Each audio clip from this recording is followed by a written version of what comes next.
झारखंड विधानसभा चुनाव में बीजेपी अगले 5 साल के लिए सत्ता से ही नहीं चुकी है, बल्कि उसका प्रदर्शन 2019 के चुनावों से भी खराब रहा है। राज्य की जनता में उसका कोई नैरेटिव नहीं चला। अवैध घुसपैठिए, भ्रष्टाचार, परीक्षा में धांधली, बेरोजगारी, भाई भतीजावाद और एंटी इनकम्बेंसी, सारे हथियार बेकार हो गए। अब समय है हार के विश्लेषण का और बीजेपी के नेता भी इसमें लग चुके हैं। उन्होंने पूरे प्रदेश की यात्राएं की और भाजपा के पक्ष में माहौल बनाने का प्रयास आरंभ किया। एक मायने में भाजपा आलाकमान ने उन्हें राज्य में फ्री हैंड भी दिया। उनके लिए रघुवर दास जैसे कद्दावर नेता को राज्यपाल बनाकर राज्य की राजनीति से दूर किया गया। अर्जुन मुंडा समेत अन्य प्रमुख नेताओं का भी क्षेत्र सीमित किया गया। जाहिर है कि चुनाव परिणाम पक्ष में नहीं आने के बाद अब हार का ठीकरा उनके मत्थे फोड़ा जा रहा है। तो सवाल यह भी है कि क्या भाजपा आदिवासी वोटों का मोह छोड़कर नए सिरे से नया नेतृत्व तलाश करे। बताया जाता है कि हार की नैतिक जिम्मेदारी लेते हुए उन्होंने इस्तीफे की पेशकश की है। राज्य में आदिवासी सुरक्षित 28 में से 27 विधानसभा सीटें हारने के बाद पार्टी के लिए सामान्य और ओबीसी राजनीति पर अधिकाधिक फोकस करने के अलावा कोई चारा नहीं बचा है। ऐसे में फिर से कई विकल्पों पर विचार किया जा रहा है। इसमें रघुवर दास को सक्रिय करने से लेकर अन्य विकल्प तक सुझाए जा रहे हैं। कतार में कई अन्य नेता भी हैं। यह भी सुझाव दिया जा रहा है कि नया नेतृत्व उभारा जाए ताकि कार्यकर्ताओं का मनोबल बढ़ाया जा सके। भाजपा ने हार के कारणों पर मंथन करना आरंभ कर दिया है। इस सिलसिले में मंडल स्तर तक से पार्टी फीडबैक ले रही है। 30 नवंबर को भाजपा के प्रदेश कार्यालय में इस संदर्भ में बैठक होगी। इसमें संगठन प्रभारी डा लक्ष्मीकांत वाजपेयी हिस्सा लेंगे। इसके बाद 3 दिसंबर को दिल्ली में हार के कारणों की समीक्षा होगी। इतना तो तय है कि पार्टी को मूल कार्यकर्ताओं की भावना के अनुरूप खड़ा करने की तैयारी शीर्ष नेतृत्व करेगा। सभी जिला अध्यक्षों, मंडल अध्यक्षों और प्रभारियों से रिपोर्ट ली जाएगी।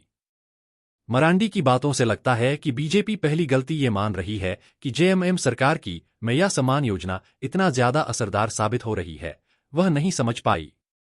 मरांडी के मुताबिक इसके प्रभाव को समझने में हम नाकाम रहे।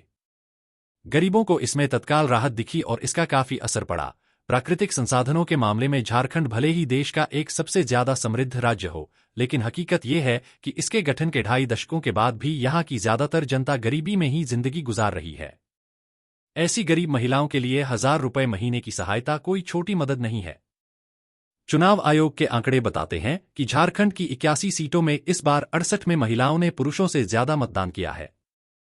कुल मिलाकर राज्य में पुरुषों के मुकाबले महिलाओं के 5,52,000 वोट ज्यादा पड़े हैं और नतीजों में इसका असर अब मुख्य विपक्षी पार्टी भी महसूस कर रही है। वन इंडिया 23 नवंबर यानी मतगणना वाले दिन ही यह रिपोर्ट दे चुका है कि इस बार झारखंड में बीजेपी की हार की बड़ी वजह जयराम महतो और उनकी झारखंड लोकतांत्रिक क्रांतिकारी मोर्चा रही है। बीजेपी नेता का कहना है कि भले ही महतो ने 1 सीट जीती हो, लेकिन उनकी पार्टी को कम से कम 16 सीटों पर जीत के मार्जिन से ज्यादा वोट मिले हैं। उन्होंने माना है कि बीजेपी ने जयराम महतो को कम करके आका था। उन्होंने कहा, हां, हम ये कह सकते हैं। इससे ज्यादा हमारी सहयोगी आजसू पार्टी ने जिन पर हम भरोसा कर रहे थे, वह अपने कोर वोट को बचाकर नहीं रख सके। बीजेपी नेता ने माना है कि लोगों में सोरेन की पैठ है, जिन्होंने सोचा कि उनके नेता को फंसाया, भ्रष्टाचार के मामले में गिरफ्तारी गया है और उनके बचाव के लिए हथकंडे अपनाए गए। आदिवासियों का भरोसा जीतने के बारे में वे कहते हैं, इसका कोई शॉर्टकट नहीं है। हमें उनके बीच काम करना है और उनका विश्वास जीतना है। इसके लिए वह संगठनात्मक रूप से और पार्टी की नीतियों पर भी जोर दे रहे हैं। झारखंड में 81 सीटों में जेएमएम की अगुवाई वाले इंडिया ब्लॉक को 56 सीटें मिली हैं, जो कि पिछली बार से ज्यादा हैं। वहीं बीजेपी और सहयोगियों की सीटें घटकर सिर्फ 24 रह गई हैं। वैसे इनके लिए एक राहत की उम्मीद ये है कि दोनों ही गठबंधनों का वोट शेयर लगभग बराबर ही है और यही भाजपा को आगे के लिए बड़ा हौसला दे रहा है। झारखंड चुनाव में बंपर जीत मिलने के बाद जहां एक और हेमंत सोरेन 28 नवंबर को होने वाले शपथ ग्रहण समारोह के लिए दिल्ली में पीएम नरेंद्र मोदी, गृह मंत्री अमित शाह समेत अन्य दिग्गजों को न्योता देने में जुटे हैं, वहीं दूसरी ओर झारखंड के कार्यवाहक मुख्यमंत्री हेमंत सोरेन को एमपीएमएलए कोर्ट से झटका लगा है।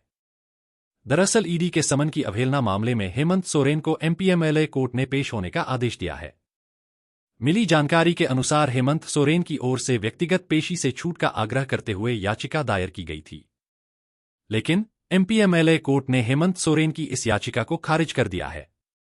वहीं एमपी एमएलए कोर्ट ने हेमंत सोरेन को 4 दिसंबर को व्यक्तिगत रूप से अदालत में हाजिर होने का आदेश दिया है। दरअसल सीआरपीसी 205 की याचिका दायर कर हेमंत सोरेन ने सशरीर उपस्थिति से छूट की गुहार लगाई थी, लेकिन कोर्ट ने सशरीर उपस्थिति से छूट की मांग को खारिज कर दिया है। बता दें, ईडी ने कुछ महीने पहले झारखंड में 8.86 एकड़ जमीन फर्जीवाड़े वाले मामले में पूछताछ के लिए मुख्यमंत्री हेमंत सोरेन को 10 बार समन भेजा था। इस दौरान हेमंत सोरेन महज 2 समन पर ईडी के समक्ष उपस्थित हुए थे। वहीं 8 बार पर हेमंत सोरेन ईडी के सामने हाजिर नहीं हुए थे। इसके बाद ईडी ने रांची के सीजेएम कोर्ट में मुख्यमंत्री हेमंत सोरेन के खिलाफ शिकायत दर्ज कराई थी। बता दें, हेमंत सोरेन दिल्ली दौर पर हैं। केंद्रीय गृह मंत्री अमित शाह, राहुल गांधी और प्रियंका गांधी से मुलाकात कर उन्हें शपथ ग्रहण समारोह में शामिल होने का न्योता देने वाले हैं। जानकारी के अनुसार हेमंत सोरेन पीएम नरेंद्र मोदी से मुलाकात भी करेंगे। उनके साथ कल्पना सोरेन भी मौजूद हैं। Hemant Soren swearing in ceremony. Mamata Banerjee ने झारखंड की नई सरकार के शपथ ग्रहण में आने का न्योता स्वीकार कर लिया है। इंडिया ब्लॉक ने बंगाल की सीएम के लिए ही शपथ ग्रहण समारोह का समय 28 नवंबर को दूसरे हाफ में रखा है, क्योंकि ममता बनर्जी ने पहले राज्य विधानसभा और अन्य बैठकों में अपनी पूर्व प्रतिबद्धताओं का हवाला देते हुए समारोह में शामिल होने में अपनी असमर्थता जताई थी। झारखंड में नई सरकार का शपथ ग्रहण समारोह 28 नवंबर को होगा। झारखंड मुक्ति मोर्चा के कार्यकारी अध्यक्ष हेमंत सोरेन एक बार फिर मुख्यमंत्री बनने के लिए तैयार हैं। इंडिया ब्लॉक में शामिल दलों जेएमएम, कांग्रेस, राजद और सीपीआईएमएल के विधायकों ने उन्हें सर्वसम्मति से विधायक दल का नेता चुना है। इस बीच खबर है कि शपथ ग्रहण और कैबिनेट गठन से पहले हेमंत सोरेन दिल्ली जाएंगे। वह अपने शपथ ग्रहण समारोह के लिए पीएम मोदी को आमंत्रित करेंगे। प्रधानमंत्री से मिलकर उन्हें समारोह में आमंत्रित करने के लिए हेमंत सोरेन के कार्यालय ने पीएमओ से समय मांगा है। यदि पीएमओ ने समय दिया तो सोरेन दिल्ली में पीएम मोदी से मिलेंगे और उन्हें शपथ ग्रहण समारोह के लिए व्यक्तिगत रूप से आमंत्रित करेंगे। हेमंत सोरेन दिल्ली में कांग्रेस अध्यक्ष मल्लिकार्जुन खड़गे और राहुल गांधी से भी मुलाकात करेंगे। वह खड़गे, राहुल गांधी और सोनिया गांधी को शपथ ग्रहण समारोह का निमंत्रण देंगे। वीडियो देखने के लिए धन्यवाद। वीडियो को लाइक करें और चैनल को सब्सक्राइब करें।